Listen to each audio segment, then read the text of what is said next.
बड़ा ही शानदार क्वेश्चन है, VVI है और CBT 2 में पूछा गया क्वेश्चन है। कहता है किसी वृत्त की अधिकतम कितनी समांतर स्पर्श रेखाएं, तो मैंने आपको क्या बताया, यदि बोलता कि किसी वृत्त में अधिकतम कितनी स्पर्श रेखाएं खींची जा सकती है तो अनंत, क्योंकि कोई भी बिंदु पे आप खींचिए स्पर्श रेखा खींच सकते हैं। लेकिन समांतर को द्वियोग होगा, क्योंकि एक बिंदु के जस्ट सामने एक ही बिंदु हो सकता है, क्योंकि ये वक्राकार लाइन है, कर्व लाइन है, तो इसलिए दो और केवल दो समांतर रेखाएं। आगे दूसरा क्वेश्चन बड़ा ही लाजवाब है, यह भी ALP CBT 2 में पूछा गया क्वेश्चन है, बढ़िया है।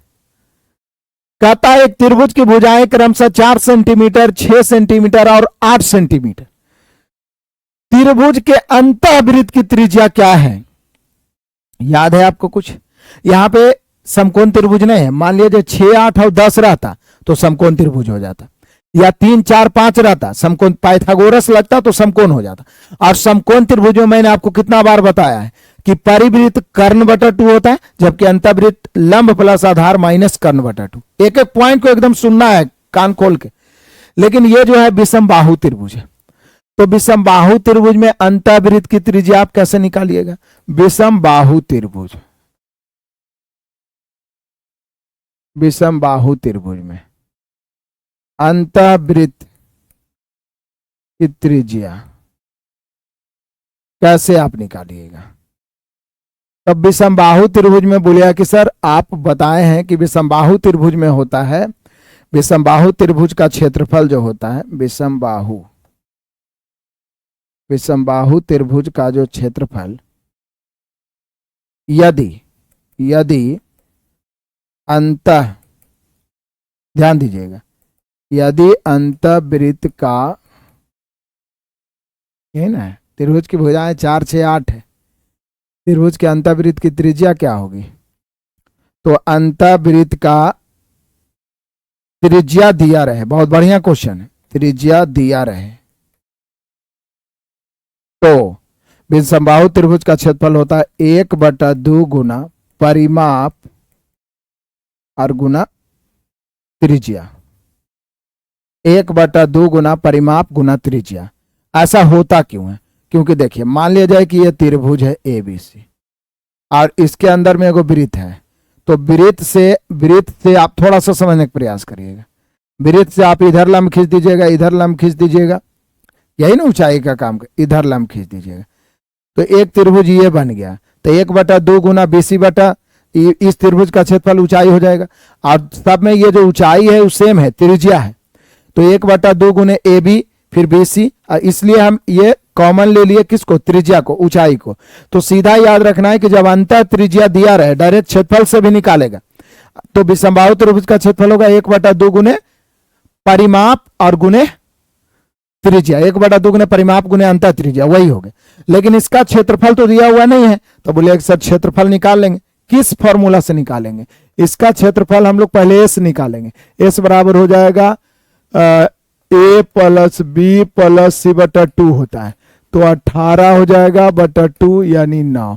तो यहाँ पे क्षेत्रफल क्या हो जाएगा? क्षेत्रफल होता है √S × S - A × S - B × S - C, ऐसे होता है। तो S का मान कितना हो गया? 9 × S - A, 9 में 4 गया 5, है ना, × S - ये 6 तो 3, यहाँ पर 1, इसको गुना करेंगे मेरे प्यारों, 9 × 5 = 45 तिया, तो सीधा 9 बाहर निकाल दीजिए, 9 गुना 15 हो गया, 9 बाहर निकालिएगा तो 3√15 हो जाएगा, तो यहां पर हो गया 3√15।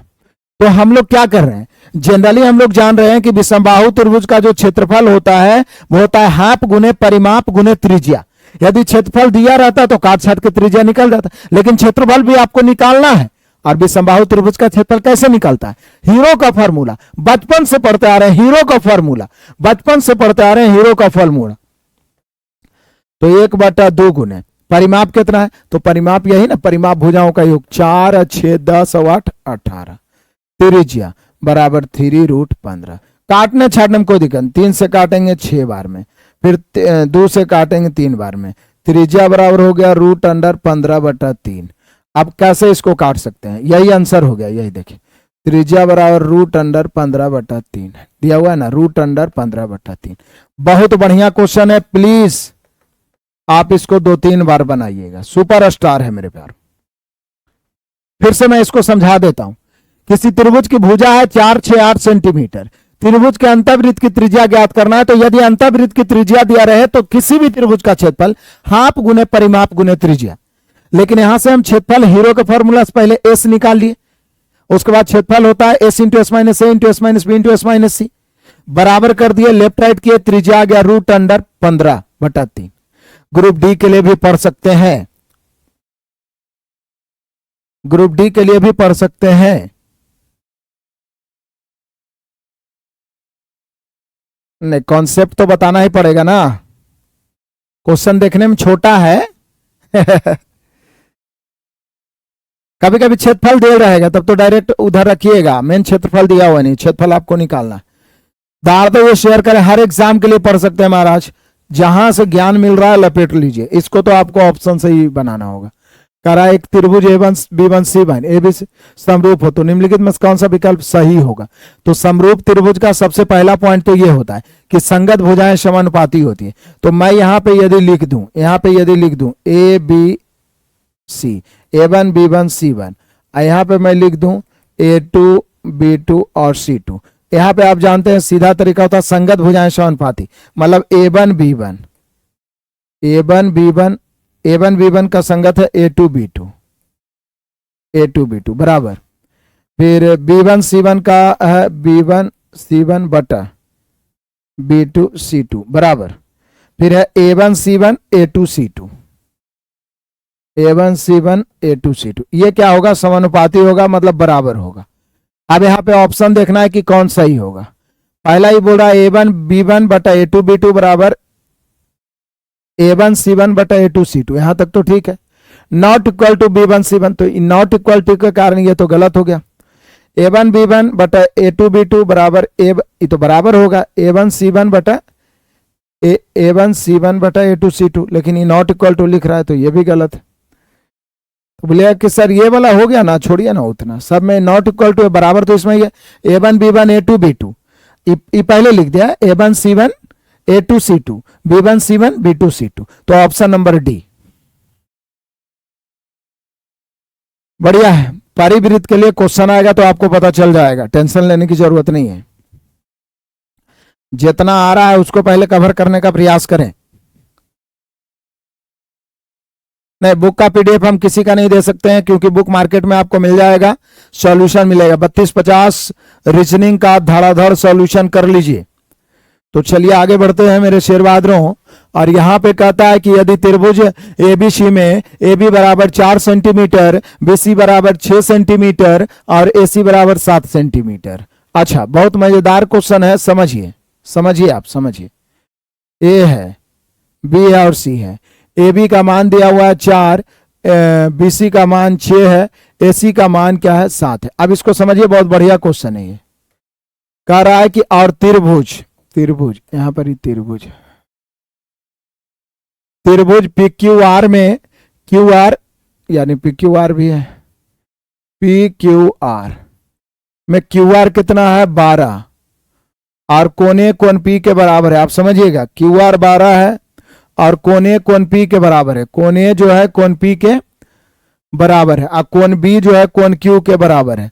तो कोण B कोण Q के बराबर है, तो निश्चित है मेरे प्यारों कि कोण C जो है अपने आप जो है R के बराबर हो जाएगा, क्योंकि किसी भी त्रिभुज के दो कोण बराबर हो तो तीसरा अपने आप बराबर हो जाएगा। यहां देखिए, मान लीजिए इसको 50 रखते हैं तो यो 50, इसको 60 रखते हैं तो यो 60, तो 50 60 110 तो 70 70 दोनों बच गए।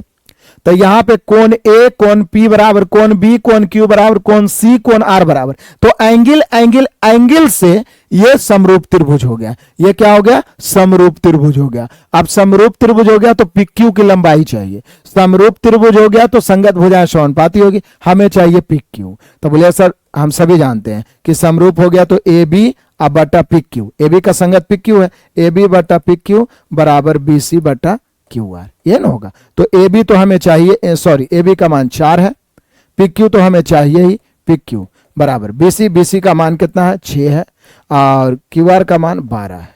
6 से काटेंगे 6 दूनी 12, उसके बाद ये 4 आई 2 तिरछा गुना करेंगे, PQ बराबर हो गया 8।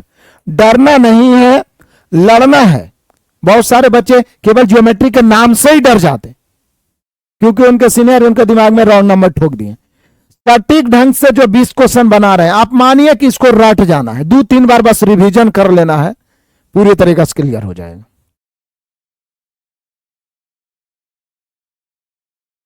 रेलवे एडवांस मैथ में आप आराम से 10 दिन में पूरा एडवांस का रिवीजन कर सकते हैं। रेलवे एडवांस मैथ 99 रुपया में मिल रहा है। उसमें आपको ट्रिग्नोमेट्री 25 टाइप में बांट के बता दिए हैं, ज्योमेट्री लगता है 30 टाइप में बांट के बता दिए हैं, मेंसुरेशन 2D 3D 35 टाइप में बांट के बता, इतना टाइप में बटा हुआ है कि आराम से रिवाइज हो जाएगा। हर टाइप का 4-5 क्वेश्चन मिलेगा आपको।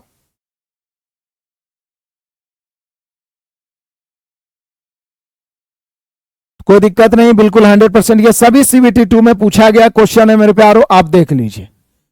कहता है यदि ABC त्रिभुज की 3 भुजाएं हैं और A square plus B square बराबर C स्क्वायर, तो ये कौन सा त्रिभुज हो सकता है? तो ये हो जाएगा समकोण त्रिभुज। क्यों हो जाएगा? क्योंकि देखिए आप जानते हैं मेरे प्यारो, ये है, B है, C है। आप जानते हैं किसी भी दो त्रिभुज के वर्गों का योग तीसरी भुजा के बराबर हो तो ये समकोण त्रिभुज, क्योंकि लंब स्क्वायर प्लस आधार स्क्वायर बराबर कर्ण स्क्वायर। यहाँ A square plus B square बराबर C स्क्वायर।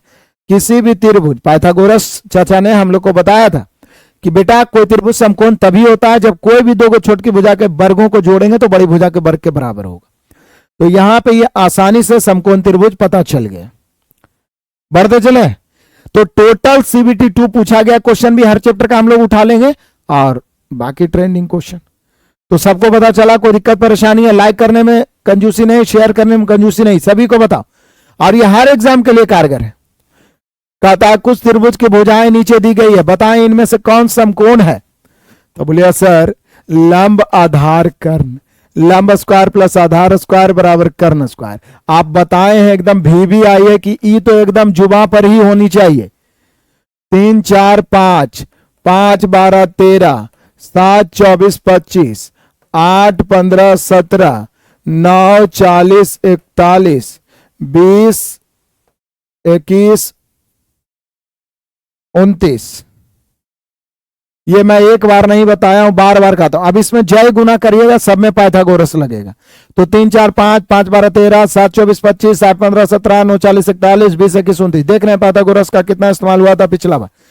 तो यहाँ पे बोल रहा है कि कौन कौन में पाइथागोरस लगेगा, तो आप चेक करिए। 7 24 25, एक तो ये वाला लग ही रहा है पाइथागोरस। 3 8 6 तो नहीं लग रहा है कदापि। 50 80 100 लगेगा? नहीं लगेगा। आप मने मन भी कैलकुलेट करके देख, नहीं इसमें लगेगा। किधरों से देखिए, इधर से चाहे 8 15 17। तो यहां पर A और D में पाइथागोरस लग रहा है। A और D में पाइथागोरस लग रहा है। A और D में, A और D में, A और D में, A और D में, A और D में पाइथागोरस लग रहा है। A और D में पाइथागोरस लग रहा है मेरे शेर बहादुर। तो कहीं पर से कोई दिक्कत परेशानी नहीं हुई। 6 के बाद 7 आ जाइए। कहता है एक बिंदु P से किसी वृत्त पर खींची गई स्पर्शरेखा। यह भी बड़ा फेमस क्वेश्चन है, बहुत बार पूछता है, एक बार नहीं बताएं। जैसे एक वृत्त है, अच्छा ये बताइए कि किसी भी वृत्त पर किसी बाह्य बिंदु से P रहे चाहे कोई, कितनी स्पर्शरेखाएं खींची जा सकती है? आप लोग उसको बता सकते हैं, आंसर कमेंट करें। मैं बोल रहा हूं किसी वृत्त पर किसी भी बाह्य बिंदु से A B C कोई भी, कितनी स्पर्शरेखाएं खींची जा सकती है? कितनी स्पर्शरेखाएं खींची जा सकती है? 2 स्पर्शरेखाएं, 2 स्पर्शरेखाएं, एक इधर से और दोनों स्पर्शरेखाएं आपस में। तो ये भी क्वेश्चन बनता है, मतलब हर एक क्वेश्चन में जो मैं बोल रहा हूं उससे भी आपको बहुत कुछ सीखने को मिल रहा है, इसलिए ध्यान से समझना है। किसी भी वृत्त में किसी बाह्य बिंदु से 2 और केवल 2 स्पर्शरेखाएं खींची जाती है और दोनों आपस में क्या होता है? बराबर होता है। बहुत बढ़िया सुमित, सनोज, दीपक, कृष्णा, बहुत बढ़िया, शाबाश। यहां पे कहता है P से किसी बिंदु पर खींची गई स्पर्श रेखा, तो किधरों खींच दीजिए, ऐसे 2 तरफ बोल रहा है। बिंदु A पर मिलती है, बिंदु P से किसी वृत्त पर खींची गई स्पर्श रेखा बिंदु A पर मिलती है। अच्छा A पर मिला, जीवा A भी P से दूसरी तरफ परिधि पर मिलती है। लीजिए, ये तो बड़ा मजेदार है। ई कह रहा है बिंदु P से वृत्त पर खींची गई स्पर्श रेखा से बिंदु A पर मिलती है। जीवा ए बी एक कोई जीवा होगा, बिंदु P से दूसरी तरफ परिधि पर स्थित एक बिंदु है। मतलब आप कह सकते हैं यहां पर A भी एक जीवा है, और ये मतलब आप कह सकते हैं कि दोनों स्पर्शरेखा खींचा गया है। लैंग्वेज थोड़ा ऐसा लिखा है कि आपको समझने में दिक्कत है। ये सीधे लिख सकता था कि P से दो स्पर्शरेखाएं A और B पर खींची गई है। अच्छा, बोल रहा है कि दूसरे परिधि पर स्थित एक बिंदु पर 40 डिग्री का कोण है। कहता है एक बिंदु P से किसी वृत्त पर स्थित खींची गई स्पर्शरेखा इससे बिंदु A पर मिलती है। जीवा AB P के दूसरी तरफ परिधि पर स्थित एक बिंदु पर 40 डिग्री कोण अंतरित करती है। तो बोल रहा है कि PAB क्या होगा? PAB 40 डिग्री, तो मान लीजिए ये वाला 40 डिग्री अंतरित कर रहा है। तो हम सभी जान रहे हैं मेरे प्यारों की ये दोनों आपस में कुछ ही होता है, बराबर होता है। ये दोनों आपस में कुछ ही होता है, बराबर। अब दो भुजाएं बराबर तो इसका आधार कोण भी आपस में कुछ ही हो जाएगा, बराबर। तो ये 40 डिग्री होगा, तो ये वाला भी कितना हो जाएगा? 40 डिग्री। तो यहां पे हम सभी का आंसर हो गया 40 डिग्री। देखिए क्वेश्चन के लैंग्वेज को गड़बड़ाया, पहले बढ़िया से यहां से देखिए। कहता है एक बिंदु P से किसी वृत्त पर खींची गई स्पर्शरेखा इसमें से बिंदु A पर मिलती है। जीवा AB खींच दे जीवा P के दूसरी तरफ परिधि पर, एक तरफ तो परिधि हो ही गया, ये दूसरी तरफ परिधि पर मिल रहा है। P के एक तरफ परिधि हो गया, ये तो परिधि पर नहीं मिल रहा। परिधि पर स्थित एक बिंदु पर 40 डिग्री का कोण अंतरित करती है ना? ये नहीं बोल रहा है जीवा AB P के दूसरी तरफ, नहीं नहीं नहीं ऐसे नहीं बोल रहा। एक मिनट, P के दूसरी तरफ,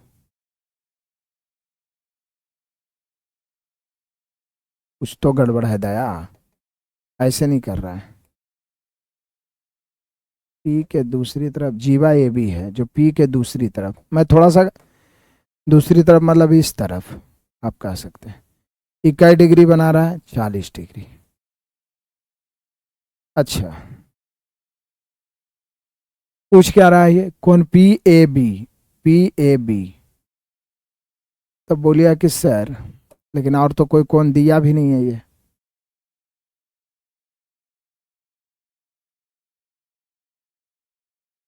हमें लगता है यही होना चाहिए, कुछ तो कंफ्यूजन है इसमें। PAB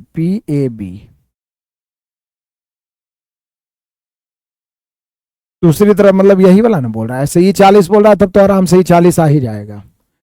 इन बोल रहा है P के दूसरी तरफ परिधि पर स्थित यह है 40 डिग्री। अच्छा देखिए ये जीवा है, चलिए केंद्र मिला देते हैं। केंद्र मान लीजिए केंद्र O है। अब याद करिए मैंने आपको बताया था, बहुत बढ़िया क्वेश्चन है, थोड़ा सा सीरियसली लीजिए इसको। ये देखिए मैंने आपको बताया था कि किसी जीवा द्वारा यदि परिधि पर थीटा कोण बनता है तो केंद्र पर 2 थीटा बनेगा। तो ये 40 है तो ये कितना हो जाएगा? 80 डिग्री। ये 40 है तो ये कितना हो जाएगा? 80 डिग्री। अब जैसे ही ये 80 हुआ मेरे प्यारों, ये 80 हुआ तो ध्यान दीजिएगा, ये 80 हुआ तो ई कितना हो जाएगा? बोलिए 100 डिग्री। बोले कैसे सर? काहे कि केंद्र पारा ये दोनों कोण 180 होगा। क्यों? क्योंकि यहां से ये जो डालते हैं हम लोग 90 डिग्री होता है। देखिए कितना का ये जो होता है यहां से जो स्पर्श रेखा मिला हुआ है ये पूरा 90 होता है, लेकिन हमें सिर्फ ये पूछा जा रहा है BAP, ये वाला कोण पूछा जा रहा है। तो बोलिए कि सर ये भी तो एक त्रिभुज बन गया, 80 है तो ये 50 होगा, ये 50 होगा। देखिए ले दे के चाल से आया, ये वाला कितना होगा? तो ई वाला कोणमा 50 डिग्री हो जाएगा और ई वाला कोणमा भी 50 हो जाएगा, तब ना 50 50 180। तो ये पूरा है 90, ये पूरा क्या है? 90, जिसमें ई है 50। तो ई वाला कोणमा ये पूछ रहा है, ये वाला कोणमा, ये ई कोण पूछ रहा है। देखिए यहां से ई वाला कोण, तो ये हो जाएगा 40 डिग्री, क्योंकि पूरा 90 में ही 50 तो ये कितना हो जाएगा? 40। यानी कोण BAP बराबर कितना डिग्री? 40 डिग्री। ले दे को उतने आया, लेकिन कॉन्सेप्ट में थोड़ा सा डिफरेंट हो गया तो 40 डिग्री आ गया। फिर से आप समझिए, ये कहना ये चाह रहा है कि हम P इस तरफ लिए हैं और पहले हम स्पर्शरेखा खींच दिया, P के दूसरी तरफ कोई बिंदु मान है वहां पे 40 डिग्री। तो ये 40 तो ये हो गया कितना मेरे प्यारों? 100। 40 तो ये 80 हो गया, क्योंकि केंद्र पर इसका दुगना, ये 80 जैसे हुआ तो 100। अब चूंकि पूरा 90 होता है, 90 में ये 80 है तो इस त्रिभुज को देखा जाए BAO को, तो 80 है, त्रिभुज के तीनों कोणों का योग होता है 180। तो ये 50 है, ये कोण 50, ये पूरा हो रहा है समकोण 90, तो ये 50, तो ये वाला भाग कितना हो जाएगा? 40। 40 डिग्री। कितना हो जाएगा? 40 डिग्री। 40 डिग्री कितना हो जाएगा मेरे प्यारों? 40 डिग्री। देख लीजिए बढ़िया से।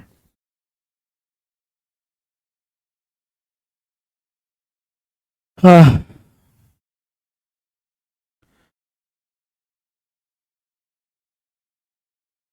बढ़े आगे।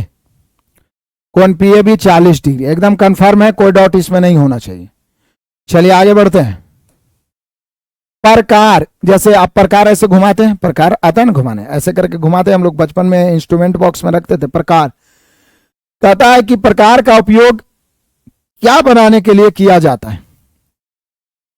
प्रकार का उपयोग क्या बनाने के लिए किया जाता है? आयत बनाने के लिए, त्रिभुज बनाने के लिए, सरल रेखा बनाने के लिए। आप लोग में से बताइएगा कौन बताते हैं। देखिए एलपीसीबीटी में पूछा गया क्वेश्चन, प्रकार का उपयोग क्या, इस सब में से क्या बनाने के लिए किया जाता है प्रकार का उपयोग? जल्दी बताइए, फटाफट बताइए, प्रकार का उपयोग क्या बनाने के लिए किया जाता है?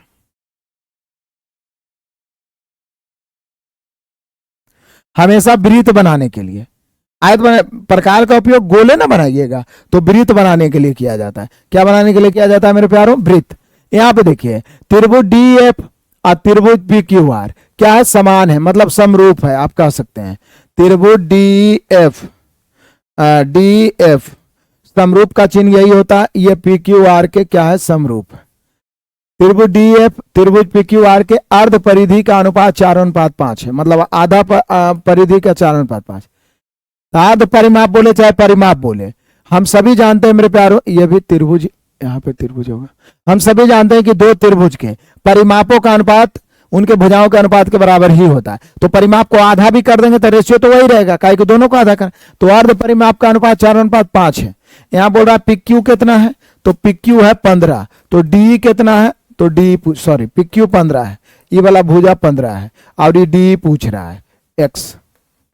तो आपको पता है मेरे प्यारों समरूप है तो भुजाओं का अनुपात यानी डी का संगत भुजा कौन है? पिक क्यू बराबर जो भुजा का अनुपात होगा वही परिमाप का अनुपात होगा। परिमाप के लिए चाहे आधा परिमाप करिए, तो आधा परिमाप करिए, तो आधा परिमाप कितना हो जाएगा हम सभी का?